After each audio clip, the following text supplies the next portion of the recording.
It is the most frustrating video in the history of true crime. 53 seconds of footage, one human figure, and a 1 in a billion coincidence. Every single time the camera shutter snapped, a fence post perfectly obscured the suspect's face. For 19 years, this Phantom of Orlando has walked away with a secret. But 19 years is a long time in the world of technology. What was invisible in 2006 is no longer invisible today. The Jennifer Kesse case has just entered a new era. We are no longer just looking for a missing woman. We are watching a digital resurrection of the investigation. New DNA testing, 16,000 pages of case files being fed into artificial intelligence, and a machine learning algorithm that is finally starting to decode the Phantom. This is the story of how AI is hunting the ghost of Jennifer Kesse. To understand the darkness, we have to look at the light she was living in. January 2006. Jennifer Kesse is 24 years old. She is the definition of having it all. A promotion at Westgate Resorts. A new condo she had just bought herself, a rarity for someone so young. A loving relationship with her boyfriend, Rob. She was responsible, cautious, the kind of person who checked in with her family every single day. She had just returned from a vacation in St. Croix. On Monday, January 23rd, she drove from her boyfriend's home in South Florida straight to her office in Ocoee. She worked a full day. She drove home to her condo at the Mosaic at Millenia. She called her family. She called Rob. At 10 p.m., she said goodnight to her boyfriend. "I love you," she said. "I'll call you in the morning." And that was the last time anyone who loved Jennifer Kesse ever heard her voice. Tuesday, January 24th. The sun rises over Orlando. Jennifer's alarm likely goes off. We know she got up. Inside her condo, everything is normal. The shower is damp. A wet towel is on the floor. Her pajamas are in the bathroom. Makeup is on the counter. Her bed has been slept in. But Jennifer is gone. 11 a.m. Jennifer misses a major meeting at Westgate Resorts. This is the first red flag. Jennifer didn't miss meetings. She didn't call in sick without calling. Her brother, Logan, gets the call. Her parents, Drew and Joyce, get the call. They know, instantly. This isn't a misunderstanding. This isn't a dead battery. Jennifer has been taken. By noon, the family is driving from Tampa to Orlando. They enter her condo. Nothing is broken. No signs of a struggle. Her purse is gone. Her keys are gone. Her phone is gone. And most importantly, her car is gone. A 2004 black Chevy Malibu. It vanished with her. For 2 days, the city held its breath. And then the car reappeared. January 26th. 2 days later, police find Jennifer's Chevy Malibu parked at the Huntington on the Green apartment complex, roughly 1 mile away from her home. The car was wiped clean. No fingerprints on the steering wheel. No obvious DNA. But there was a camera. A grainy, low-resolution security camera mounted on a gate. And it captured the person who parked that car. This is where the nightmare becomes a puzzle. The camera took a photo every 3 seconds. In the first frame, the person is behind the gate. In the second frame, the person is behind a fence post. In the third frame, another post.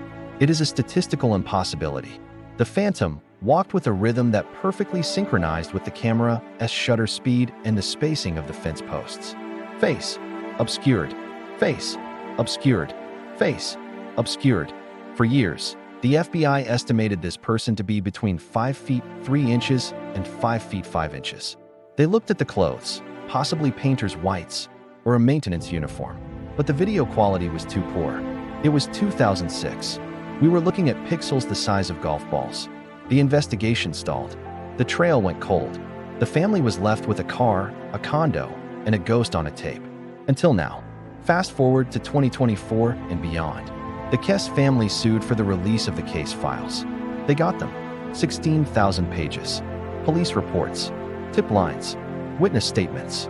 No human detective can memorize 16,000 pages. It is impossible to cross-reference every name, every license plate, every timestamp across 2 decades of paperwork. But an AI can. The Kesse family is now working with a private investigation team utilizing advanced data analytics.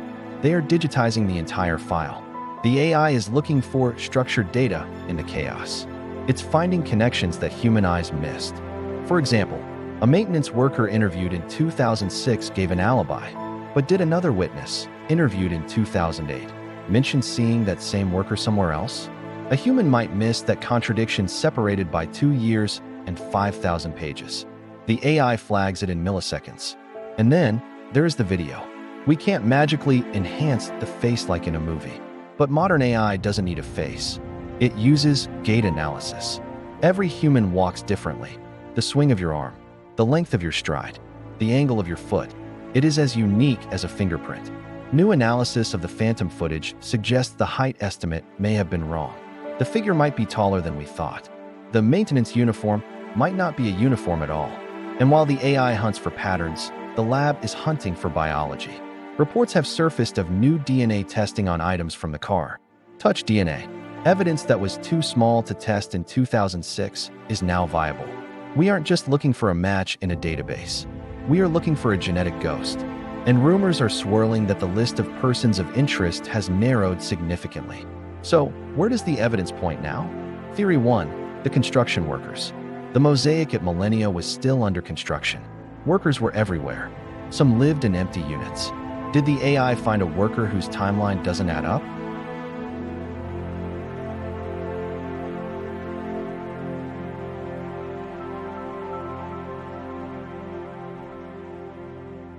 The digital evidence supports the idea of a local predator, someone who knew the complex, knew where to dump the car, and knew how to walk away calmly. Jennifer Kesse should be 43 years old today. She should have a career, a family, a life. Instead, she is frozen in 2006. But the person who took her is not. They have lived 19 years of freedom. They probably think they got away with it. They think the grainy video protected them. They don't realize that the video is no longer just a video. It is a data set, and the computer is processing it. The glitch that hid their face is about to be fixed. If you want to stay updated as this digital investigation unfolds, make sure you are subscribed. We will be following every new break in the Kesse case. Leave a comment below. Do you think AI will finally identify the phantom? I'll see you in the next investigation.